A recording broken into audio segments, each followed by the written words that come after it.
성령을 받으려면 어떻게 해야 되는가 할 때에 하나님 편에서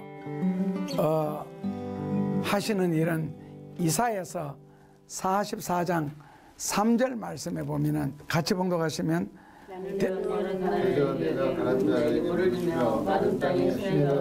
나의 신을 너 자손에게, 나의 복을 너 후손에게, 나의 신을 나의 신을 너 자손에게, 나의 복은 내 후손에게 이렇게 주신다 했습니다. 나의 신은 너 자손에게, 나의 복은 너 후손에게. 결국 자손이나 후손이나 같은 말인데요. 무슨 뜻이냐면은 결국 성신, 하나님의 신, 성령이죠. 성령이나 하나님의 복은 누구에게서 시작한다?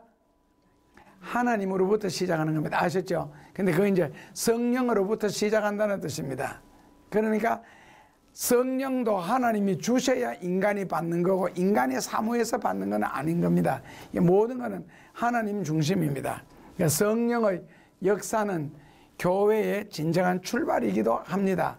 그러니까 하나님이 없이는 될 수 있는 게 아무것도 없습니다. 하나님이 주셔야 된다는 거. 사람이 모든 것을 아는 것 같고, 사람이 다 움직이는 것 같고, 사람이 다 계획하는 것 같고, 사람이 걸음을 걷는 것 같지만은 성경에는 걸음도 누가 걷게 하신다? 하나님이. 그러니까 걸음도 발걸음을 걷는 자가 주인이 아니고 걸음을 걷게 하는 자가 주인이다. 여기서 사도행전 17장 28절에 보면 참 좋은 말씀이 있습니다. 이게 젊고 건강할 때는 절대로 이해가 되지 않는 말입니다. 이게 뭐라고 해놨느냐면 성경에 사람이 손가락 하나 까딱하는 것도, 뭐 귀 하나 후비는 것도, 눈 하나 깜빡하는 것도 하나님에 의해서 다 이루어진다는 거. 그러니까 하나님이 없이는 사람은 거, 동작 자체가 전혀 되지 않는다고 사도행전 17장 28절에 그렇게 말씀했습니다. 우리는 어쩔 수 없이 하나님을 의지할 수밖에 없고 하나님에 의해서 사라진다. 복도 하나님이 주시고 성령도 하나님이 주신다. 아셨죠?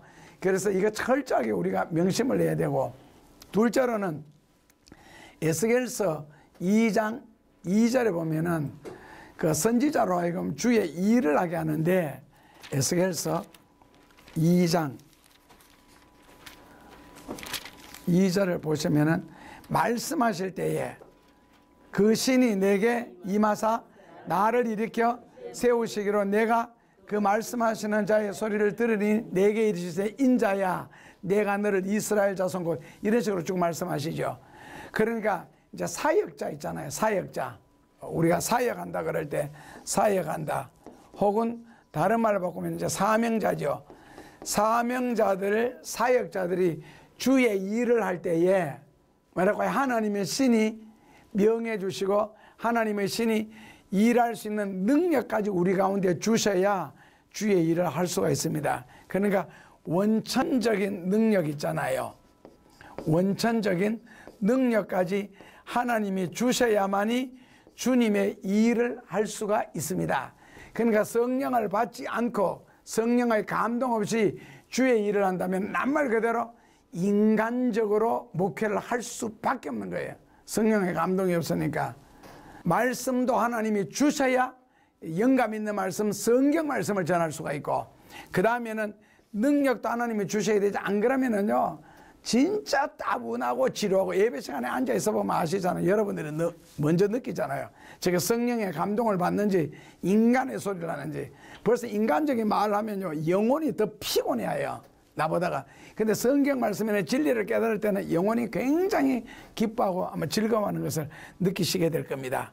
그래서 성령이 임재해야 주의 일을 할 수가 있다.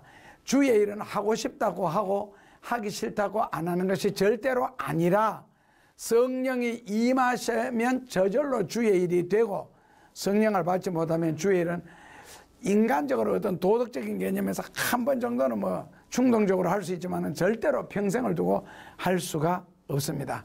자, 셋째로는 갈라디아서 4장 6절에 보면은 아들의 영을 우리 마음 가운데 보내신다. 아들의 영은 누군지 아세요? 혹시? 아들의 영. 예수님이 아들이지요. 그 아들의 영을 보내니까 누구예요? 예, 성령이에요. 그러니까 성령은 아들의 영을 누구한테 보낸다고요? 예, 우리가 바로 아들이죠. 아들의 영을 아들에게 보냄으로 이 아들이 하나님의 자녀라는 걸 증명하는 것이 바로 이 성령이 하는 역할입니다. 그래서 하나님을 아바, 아버지라 부르게 됩니다. 아들의 영은 성령인데 하나님이 성령을 우리 가운데 보냄으로써 예수님의 아들, 하나님의 아들 된 우리에게 성령을 주심으로 그 성령이 우리를 하나님의 아들로 인정받도록, 그래서 아바, 아버지라 부르게 된다 이 말입니다. 자, 그 다음에는 교회 편에서는 성령을 받기 위해서는 어떻게 되느냐. 하나님 편에서는 뭐라고요? 하나님이 주셔야 된다. 내가 받고 싶다고 받고 받기 싫다고 거절하는 것이 절대로 아니라, 그렇게 정리되어 나갑니다. 자, 그 다음에 교회 편에서는 어떤 면에서 우리가 해야 할 일인데, 교회 편에서 첫째로는 기름 부음을 받을 때에 성령의 다양한 역사가 나타나는데, 기름으로도 나타나고 바람으로도 나타나고 물로도 나타나고 비둘기로도 나타나고 이런 식으로 다양한 비유의 표현이 있거든요. 그래서 기름 부음을 받는다 그라는 의미는 교회적으로, 이제 교회 편이니까 교회 조직 편에서 생각한다면은 목사나 장로나 권사가 안수받을 때 있죠.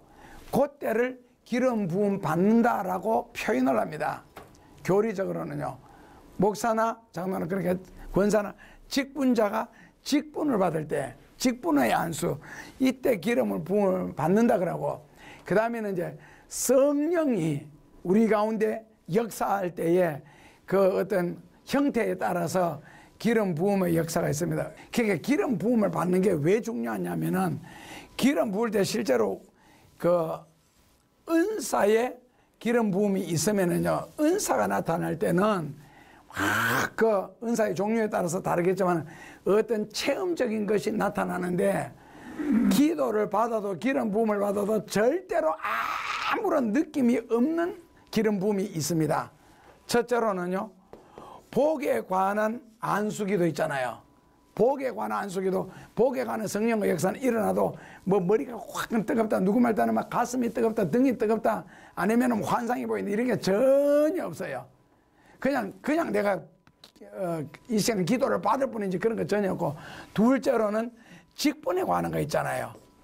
이 직분에 관한 것도 확 그냥 이런 거 전혀 없어요.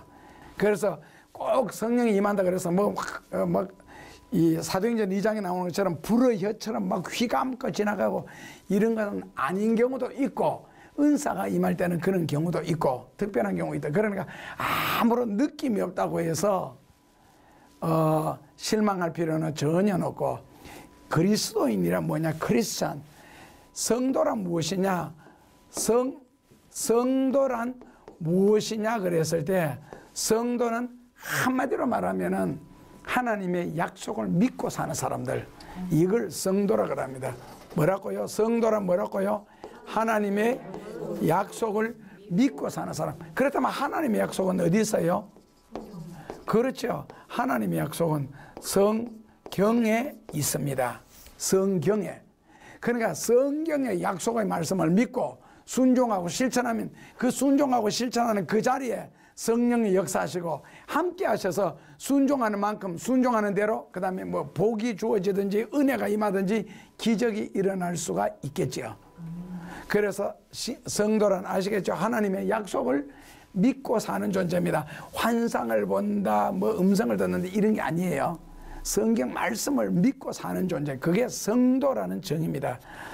그래서 교회 편에서는 이 직분의 안수도 그렇고, 어쨌든 뭐 일반적인 안수 기도도 그렇고, 기름 부음을 받을 때 성령이 역사하는 경우가 있고, 둘째로는 사도행전 2장 1절에서 4절이나 사도행전 4장 31절, 여기에서 보면 모여가지고 막 통성기도 하잖아요.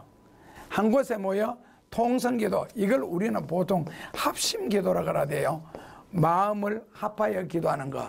그리고 예수님이 이 말씀을 하실 때는 두세 사람이 모인 곳에 내가 함께 하려는데 두세 사람 이게 무슨 뜻이겠어요? 우리 두세 명 모여가 예배 드릴 때 그런 뜻이 전혀 아닙니다. 아셨죠? 사람 두세 명이 모인 곳에 내가 함께 하리라 이 뜻이 아니고 두세 사람이 모여서 기도를 하는데 합심 기도를 하는데 두세 사람이 그냥 간단하게 그냥 두 사람이라고 합시다. 그냥 두 사람이 기도하는데 한 사람은 내용을 딴 기도하고 또 한 사람은 다른 기도 이러면 안 된다. 두 사람이 합심 마음이 하나가 된 기도. 두세 사람이 모여서 기도하는 곳에 하는 말은 하나의 기도. 10사람이 모여도 하나의 기도. 그러니까 사도행전 2장에서도 보면 모여가지고 막 그 예수님의 약속을 위해서 기도했잖아요. 그 사람들이. 그러다 이제 성령이 임하는 거고 여기서도 마찬가지고요. 모여서 기도하다가 결국 성령이 임하시거든요. 합심 기도입니다. 아시겠죠?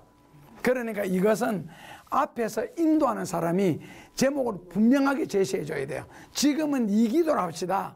그 다음에 끝나고 다음은 이 기도 합시다. 아니면 순서대로 첫째로는 나라와 민족을 위하여 기도하고 둘째로는 교회를 위하여 기도하고 셋째로는 자기를 위하여 기도합시다. 뭐 이런 식으로. 아니면 뭐 자녀들을 위해서 기도합시다. 이렇게 해서 기도를 하셔야 두세 사람이 합심한 기도에 능력이 나타나고 은혜가 나타나요. 그 다음에는 사도행전 10장 44절에 보면은 여기서 베드로가 설교를 합니다. 그럴 때에 성령이 느닷없이 임하거든요. 그러니까 결국에는 말씀을 들을 때에 자기도 모르게 우리가 은혜 받는다 그러잖아요. 그런데 은혜 받는 게 한국 사람은 두 가지로 은혜 받습니다. 첫째로는 설교할 때 언제 우리가 웃어요? 설교 시간에 웃는 시간이 있잖아요. 웃는 시간이 있는 게 아니고 웃을 때가 있잖아요. 그때 어느 설교든지 텔레비전이나 인터넷에는 어떤 설교든지 간에 웃을 때를 보면은요, 거기에는 절대로 진리가 없습니다. 인간적인 말, 세상적인 말 있잖아요. 이런 농담할 때 이때에 웃지 말씀 듣고는 절대로 웃음이 나올 수가 없습니다. 말씀이 얼마나 무거운데요. 그리고 진리라는 거 죽어서 지옥 간다. 이 웃음이 나요. 죽어서 지금 지옥 가는데. 그래서 인간적으로 집회에 참석해서 많이 웃고 나면은 집회 마치고 나오면서 뭐라 그래요? 오늘 은혜 진짜 많이 받았다. 그냥 내가 오늘 많이 기뻤어요. 행복했고. 그래서 은혜 받았다 하고. 그 다음에 둘째로는 진리를 깨달았을 때 있잖아요. 이때가 진짜 행복할 때거든. 그렇다면 성령은 언제 임해요? 진리를 깨달아. 그러니까 내가 오늘 막 실컷 웃었다, 기뻤다 해서 성령이 임해서 그런 거는 아니에요. 영적인 것과 그런 인간적인 것은 구별을 했으면 좋겠어요. 그런데 인간적인 것은요, 웃기는 게 좋지요. 왜? 일단 재미가 있으니까요. 이거 타락은 몸이 좋아하니까, 타락은 정신이 이걸 좋아하니까. 그런데 영혼은요, 진리를 좋아하죠. 진리를 사모하게 되고, 그리고 진리 들었을 때는 굉장히 기쁘고 뿌듯하고 뭔가 가슴이 든든한데, 인간적인 말을 들었을 때는 그 순간은 재미가 있었는데 지나고 나면 한 개도 남는 것이 없는 거 있잖아요.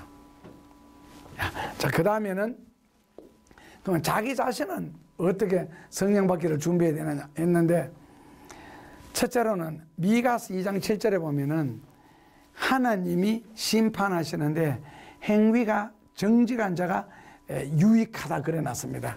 행위 정직한 자가 유익하다.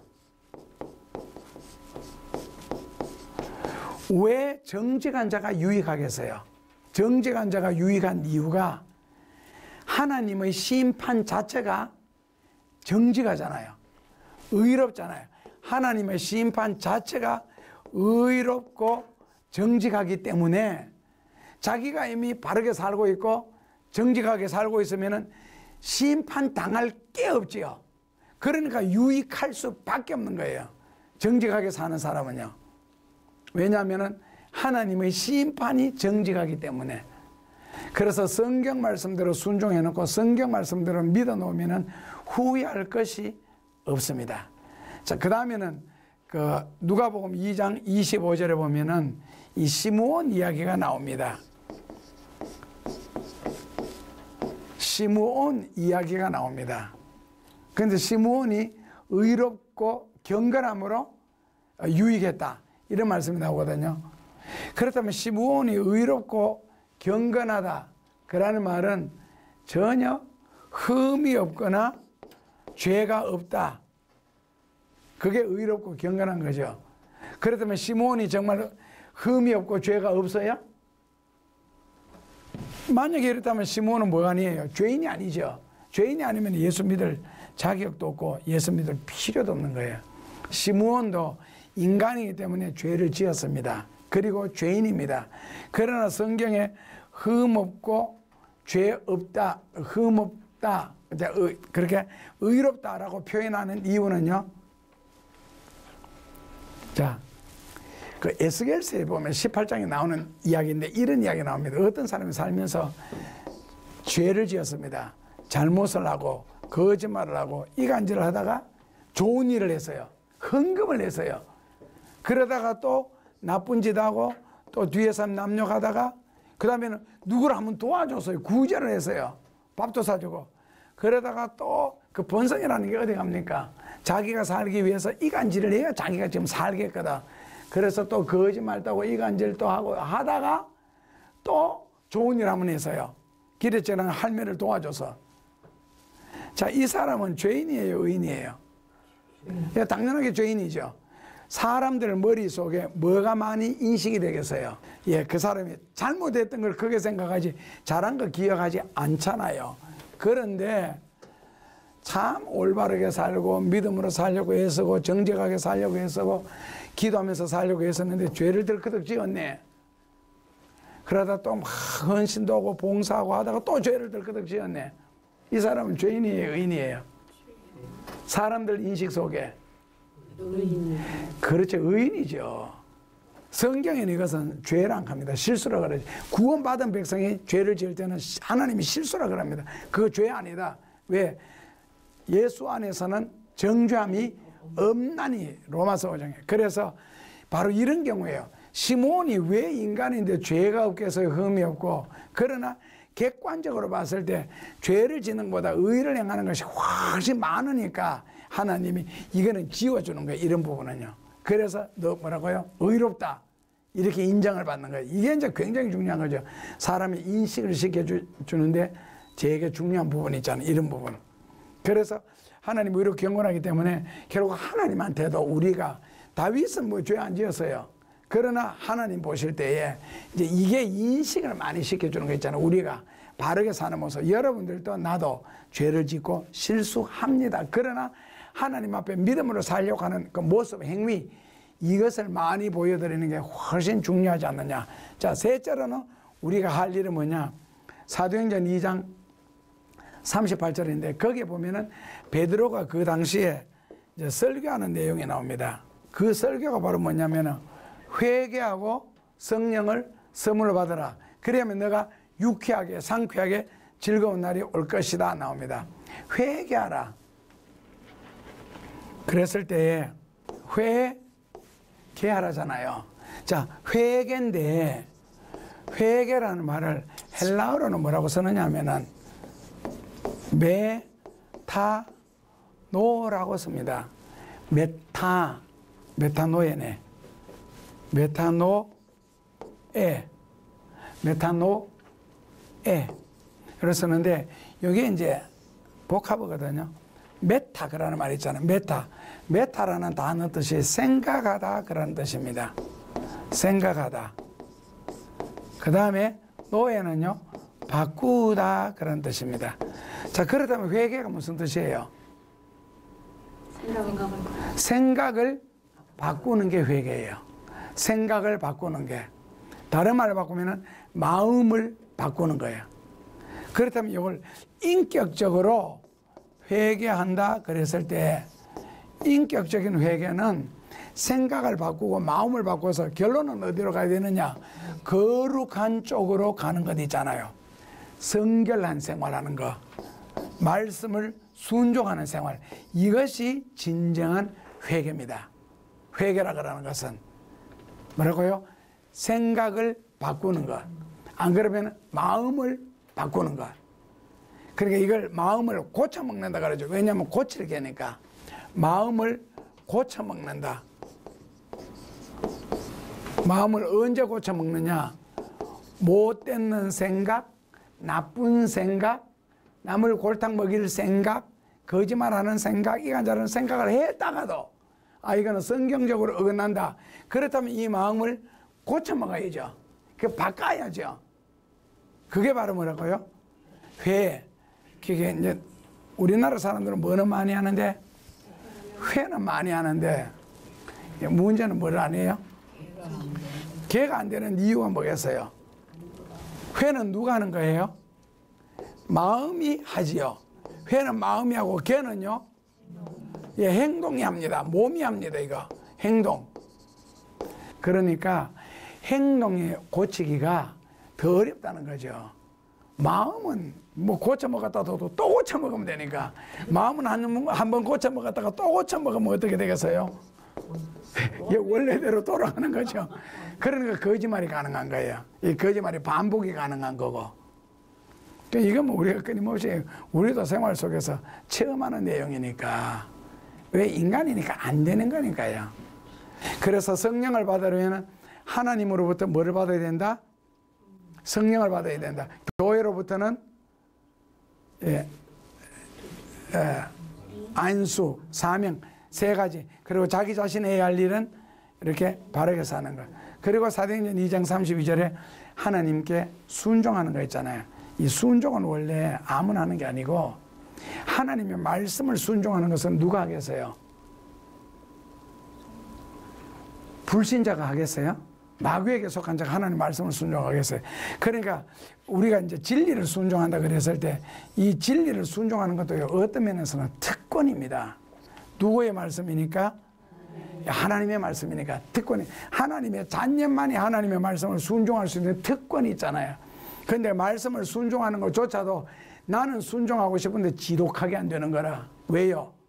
나는 성경대로 살고 싶고 성경 말씀대로 순종하고 싶은데 내가 순종이 안 되는 이유가 뭐겠어요? 성경 말씀은 누가 순종할 수 있겠어? 그러면은 하나님의 자녀 교인들도 뭐 97%는 안 하는 것 같은데, 우리가 제일 1번에서 공부했죠. 모든 것은 성령에서 시작한다. 그러니까 은혜도 성령으로부터 시작하고 복도 성령으로부터 시작하고, 그러면서 이거 지금 글씨 십자가 이거 누가 긋고 있어요? 라고 질문했어요.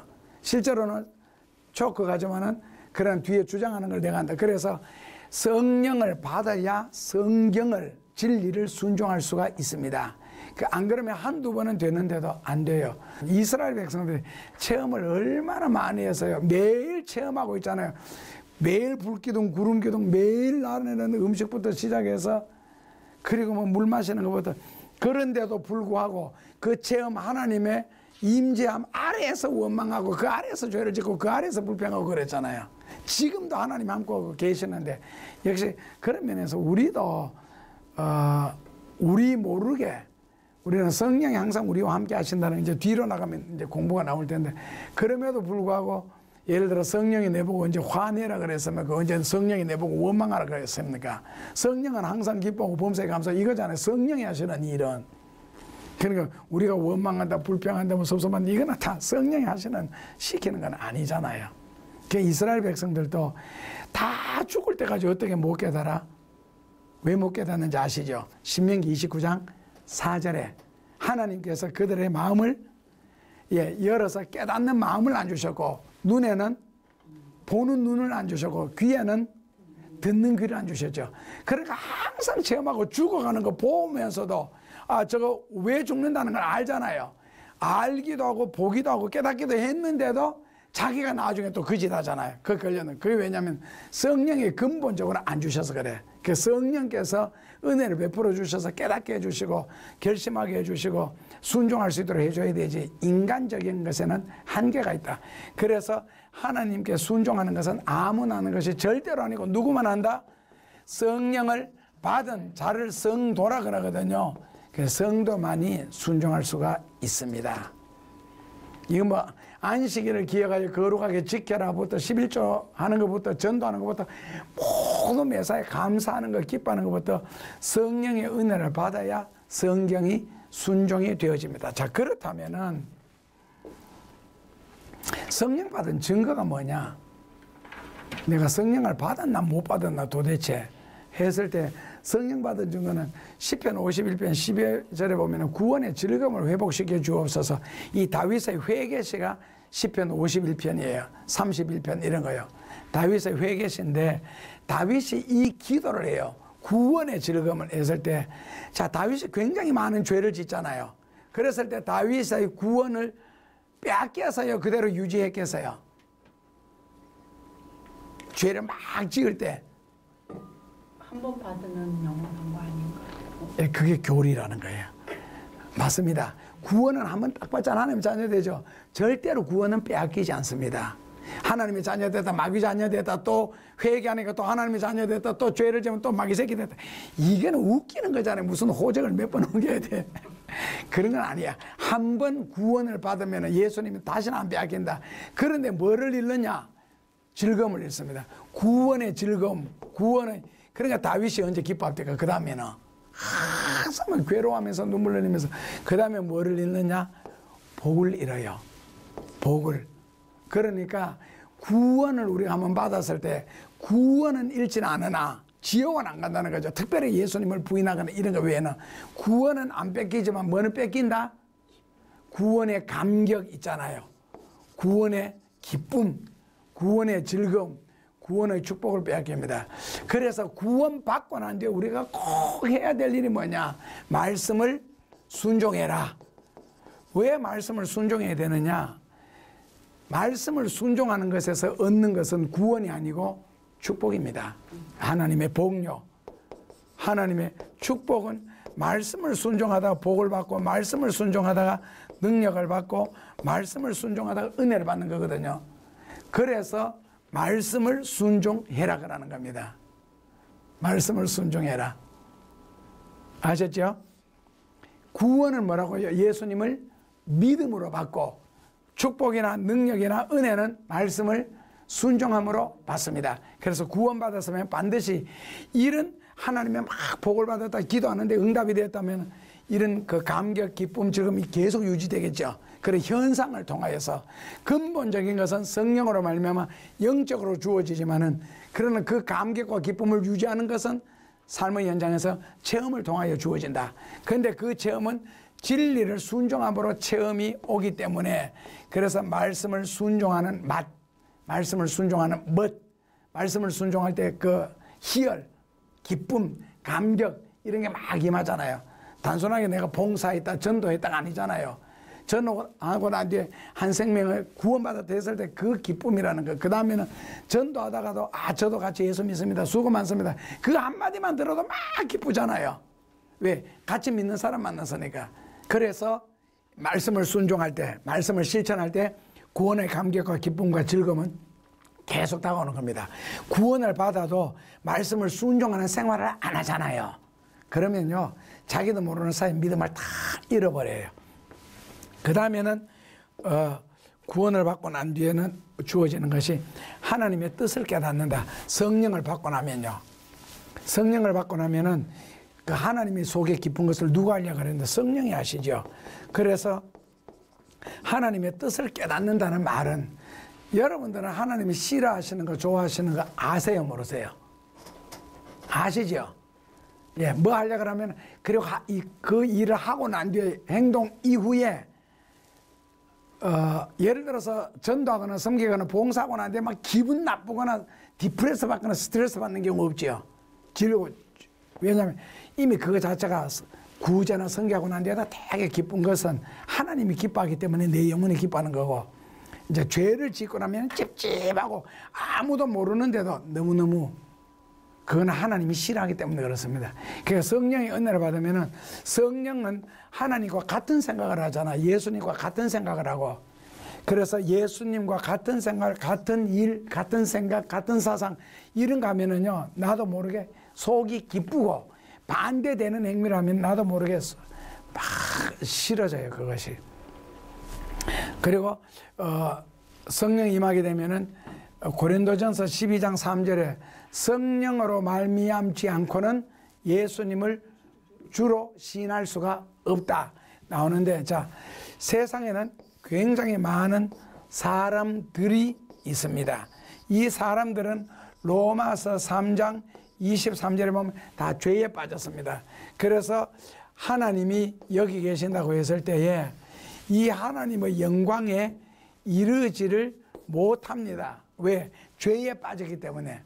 그래서 예수님이 말씀하시기를 나로 말미암지 않고는 아버지께로 올 자가 없느니라고 요한복음 14장 6절에 기록되어 있습니다.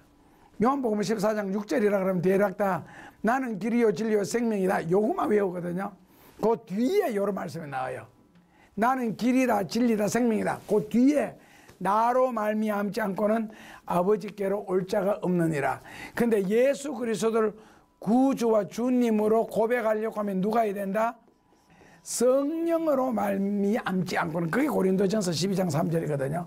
그래서 성령으로 예수님을 구주와 주님으로 시인해야 이 예수님을 통하여 하나님 아버지께로 갈 수가 있다는 겁니다.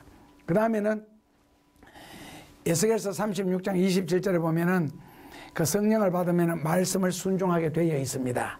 에스겔서 36장 27절. 그 다음에 성령을 받으면은 그 에스겔서 11장 19절에 보면은 돌 같은 마음이 제하여진다. 그랬을 때 돌이라는 것은 고집입니다. 고집요. 그러니까 진리에서 벗어난 모든 것은 생떼를 쓰는 거고 고집을 부르는 거지 성경이 원하는 말씀은 아닙니다. 근데 이제 성령을 받고 나면은 그 생떼 부리는 거 있잖아요. 고집 부리는 거. 그것이 없어진다는 거죠. 진리를 따라 순종하게 되고, 그리고 자기는 그 말씀대로 다 못 살면서도 마음으로는 이미 같이 함께 할 수 있는 것 있잖아요. 인정해주고 이런 겁니다. 돌 같은 마음, 고집을. 그러니까 웬만한 고집은 부리지 않고, 그 다음에 주 안에 있음을 알게 된다고 했는데, 그 마지막으로는요, 그 성령을 받게 되면은 주 안에 있음을 알게 된다. 요한일서 4장 13절에 보면 그렇습니다. 주 안에 있음을 한번 읽어볼까요? 요한 1서 4장 13절입니다. 요한일서 4장 13절을 같이 보시면은 그의 성령을 우리에게 주심으로 우리가 그 안에 거하고 그가 우리 안에 거하는 줄을, 예, 그의 성령을 우리에게 주심으로 우리가 그 안에 거하고 이렇게 나오거든요. 그래서 성령도 하나님이 주셔야 받는데, 이 말씀에서 요한복음 15장 5절 있잖아요. 너희가 나를 떠나서는 아무것도 할 수 없느니라. 요한복음 15장 5절. 그런데 사람들의 착각이 뭐냐? 하나님을 떠나서도 얼마든지 살 수 있다라고 생각하는 거 있잖아요. 이거는 큰 착각입니다. 예수님을 믿을수록, 오래 믿을수록, 진리를 깨달을수록, 성령을 받을수록 예수님을 떠나서는 우리는 아무것도 할 수 없다. 그러면서 무슨 비유가 나오느냐면 포도나무 비유가 나오죠. 포도나무 가지가 잘려졌을 때 잘려진 가지가 할 수 있는 일은 말라 죽는 것밖에 없거든요. 그러면서 예수님이 너희가 나를 떠나서 아무것도 할 수 없다는. 그리고는 요한복음 15장 7절에 보면은 성령께서 우리 안에 거하신다고. 그게 이제 요한일서 4장 13절에 똑같이 성령이 우리 안에 거하시고, 성령이 우리 안에 거하시고, 거하신다는 말은요, 교제한다는 뜻입니다. 교제한다. 늘 같이 있는 거 있잖아요. 그러면 성령과 우리가 교제하는 방법이 무엇이냐? 그랬을 때에 가장 정확한 좋은 교제는 그냥 말씀을 순종하는 겁니다. 왜 말씀을 순종하는 것이냐? 말씀을 순종하는 그 자리에 예수님이 계시고, 말씀을 순종하는 거기에 역사가 일어나고, 예수님이 함께 계시니까 기적이 일어나고 그런 거거든요. 그래서 물론 기도하면서 예수님과 끊임없이 교제하는 것도 굉장히 귀중하지만은, 그러나 내가 말씀을 순종함으로써 자연스럽게 예수님과 동행할 수 있는, 교제할 수 있는 이런 은혜가 주어질 겁니다. 이게 바로 성령을 받으면은 저절로 이렇게 됩니다. 말씀을 순종하게 되어 있고, 예수님을 구주로 고백하게 되어 있고, 그리고 하나님이 시라는 것이 뭔지, 원하시는 것이 뭔지 깨닫게 되고, 그리고 구원의 즐거움은 말씀을 순종함으로써 각종 체험을 통해 감격과 그 기쁨이 이루어지질 않는데, 그러나 구원받고도 죄를 지으면은 받은 구원은 없어지지 않지만은 감격과 기쁨과 축복과 은혜가 끊어진다. 이건 꼭 명심해야 할 주의 말씀인 것 같습니다. 너희가 나를 떠나서는 아무것도 할 수 없음을 꼭 인지하시고 성령을 받은 자로서 어떻게 살아야 되는가 했을 때 이건 뭐 성령을 받으면 첫째로 열매 맺는다, 둘째 전도하게 된다, 셋째 구제하게 된다 이거 보다가 자연스럽게 임합니다. 갑자기 어지럽고 힘이 없고 넘어지고 싶고 눈에 별이 반짝반짝하고 막 뱃속에서 꼬르륵 소리가 나고 이제 그걸 연구하는 거예요. 뱃속에서 꼬르륵 소리가 났다. 왜 소리가 났느냐는 거예요. 이 소리는 무슨 소리냐, 강도는 얼마나 자주 나느냐 연구하고 눈에 별이 번쩍번쩍할 때 저 별이 무슨 별이냐, 별 크기는 몇 개 나타났느냐, 얼마나 자주. 그거요 답 안 나옵니다. 답 간단합니다. 어떻게 하면 됩니까? 밥 먹으면 다 해결됩니다. 밥 먹으면 배고픈 거 없어지고 꼬르륵 소리 없어지고 별자리 없어지고 밥만 먹으면 됩니다. 성령의 은혜만 받으면 저절로 됩니다. 기뻐하라 그래서 기뻐하는 게 아니고 저절로 감사하게 되고 저절로 기뻐하게 되어 있고 저절로 전도하게 되어 있고 다 이렇게 하게 되어 있으면 성령만 받으면. 그래서 성령은 언제 임하시는가 할 때 그동안에 지금까지 계속 설명하면서 말씀을 드렸습니다. 아셨죠? 그러니까 간절히 기도할 때 찬송가를 진심으로 부를 때 말씀을 사모하는 마음으로 들을 때 아니면은 말씀을 순종할 때 언제 임할지 모르니까 우리는 늘 사모하면서 주와 동행할 수 있기를 주님의 이름으로 축원합니다. 아멘.